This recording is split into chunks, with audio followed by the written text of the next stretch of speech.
As many people know, Jin of BTS has just been discharged from the army. So in celebration of that, I want to show the process of me painting this watercolor portrait of Jin. And I hope you like it. I'll try to discuss some of the colors that I used as far as I can remember. Maybe not the specific colors because I was just mixing colors on the fly. Just a disclaimer, I'm not a professional artist. I'm just actually still learning how to do watercolor painting. This is actually the first watercolor, no, not the first, the second watercolor portrait that I did, but this is more complicated than the first one that I did. So anyway, I hope you enjoy this video, and please like, share if you did. I would appreciate that if you would. So here's the inspiration photo. As you can see, Jin is very handsome here. He's actually very handsome. Not in all angles of the camera, but a lot of people have said, people who've seen him in person, watched their concerts, that when you see him in person, he's actually more handsome in person than on camera. A lot of people have said that his features are insane. If I'm not mistaken, in 2021 was it? Or 2022? That he was voted most handsome man because he has this perfect facial ratio. So anyway, I hope you like it. So here you can see me start with a light wash of orangey color.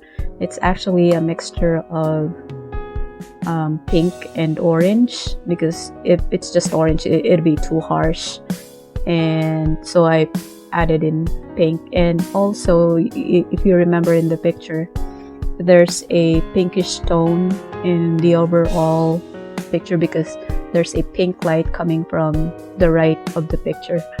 So that's why I also mixed in pink. And so you can see I'm only just adding the wash of color on the skin just to put in skin tone. So it's just a very light wash of color just to add in the tone on the skin. So I applied the color all over the skin and brought it down to the neck. So here you'll see that I'm adding more color on the parts of the face where there's shadow, just to give the face more dimension so it's not flat. I made a mistake here though. I added too much color on the forehead. And so what I did was I used wet cotton pad and then pulled the color from the higher parts of the face. So like the cheekbones, the forehead, just to pull color from the face. So here I used Prussian blue. I learned that Prussian blue is actually a good color to use for shadows. See, I'm adding in color and then using a wet clean brush and reducing the color. Again, I'm not an expert and I'm just doing this by eye. And then I'm adding wash of pink to add dimension on the face. And then another layer of blue. Prussian blue. Now here's one of the most frustrating part of the painting started for me when I worked down the neck. Actually, just working on the neck took me several days because I was starting to feel frustrated. I was trying to get the color right, but I was struggling working on the neck because there's lines and shadows and shades of pink and blue that I had to balance. So it was really frustrating for me. I think just the neck alone cost me to finish the painting for more than a week. So I was mixing some browns, yellows, pink, blue, just to get the tones that I'm seeing in the original picture. I was using dark brown and just so many colors, and it was starting to get frustrating for me. I actually at one point had to use white. Okay, so here I am mixing some brown, blue, yellow, and then I kept adding color pulling colors to remove some of the colors, and then just adding texture, adding contours on the neck, adding tones, because I had to add in the blue and the pink tones from the light, and purple as well. So the neck part was really frustrating for me.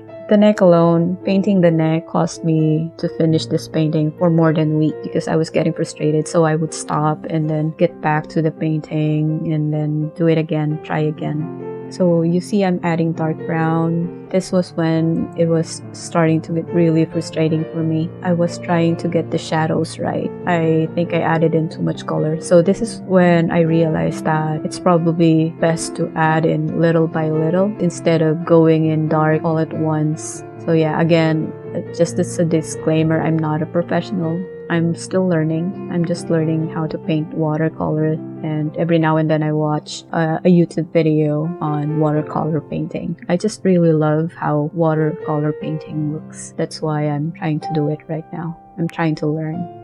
Here you'll see I'm adding some blue just to recreate the shadows, the tones, and then I'm mixing it in with the brown and pulling colors. But then one of the frustrating parts was the pigment running off. You'll see that I was actually cleaning outside of the painting, outside of the neck. I was trying to get it right. If I remember correctly, I think this is a different day than when I started working on the neck because it was really getting frustrating. So now I'm working on the shadows, on the lighter shadows on the left side of the neck. I think I used yellow ochre, a mix of yellow ochre, reddish brown, some light orange. I can't remember anymore what colors I mixed, honestly. As I'm editing and I look at the date stamps on the video clips, this is actually on May 9th that I'm working on the neck, and I started on May 6th. Just imagine I started working on the neck on May 6th, and then I stopped and then didn't start again until 3 days later. So now you'll see that I keep going back, adding in some yellow tones, dark browns, removing colors. I just kept going back and forth, adding in blue tones and bringing the colors downwards to the white shirt. I was really struggling here. So here you'll see that I've started working on the face again. I was just really looking forward to going to the face because I was just really getting frustrated on working on the neck and just getting tired of it. I needed to do something new. So when I progressed to working on the face, I was just so relieved. Although honestly, I was still not happy with how the neck looked. So now you see I've started working on the eyebrows, and now I'm working on the eyeballs. My mistake was I used this too big of a brush, but it worked anyway. Here I'm starting to feel a little more accomplished. Sometimes I have drawings where I look at it and I feel like it's alive, and that makes me happy. This one, when I look at it, it looks alive to me. So I was really happy working on that. Now here's the next frustrating part for me, working on the nose, because Jin has this very distinct nose, and it's not just Jin. For so many people, the nose, when you change the nose, the contours of the nose, or just for example, when you get a nose job, the face changes. So it's the same with painting. The shadows, if you don't get it right, it changes the face of the person, the profile, and then it starts to look different. It doesn't look like the person anymore.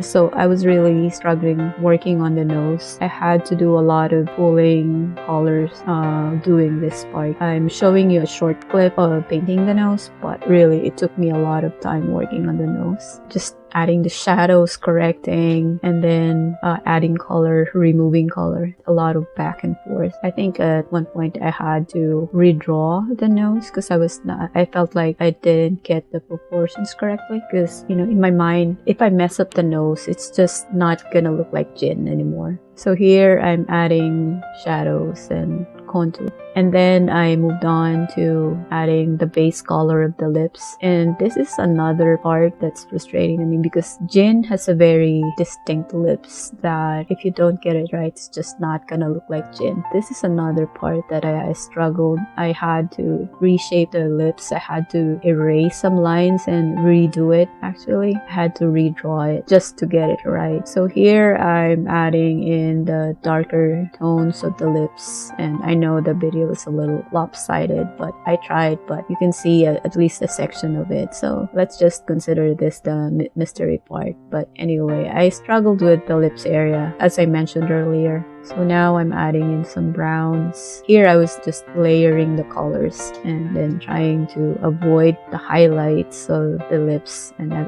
kept adding in tones, pink, reducing color, and all of that. Now I've started working on the hair. At first I'm adding in the base color, the pink, and then the blue, just blotting out the lines or where the colors are going to lay. I use pink as base color and Prussian blue as the base color for the blue tone.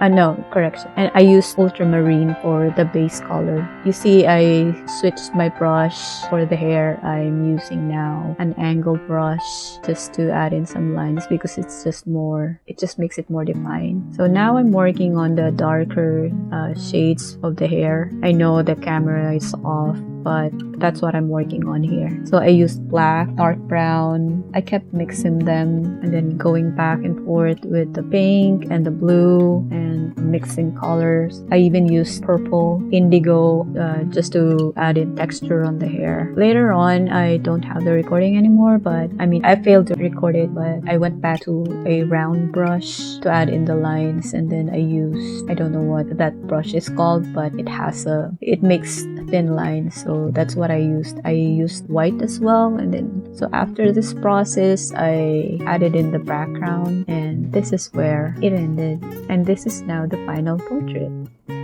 I hope you enjoyed watching this video, and again, I'm hoping to make this a series, so please follow the page if you don't mind, if you want to see more. I hope you'll come along with me in my journey of learning how to do watercolor painting. If you like this video, please like and share. Until next time, thank you.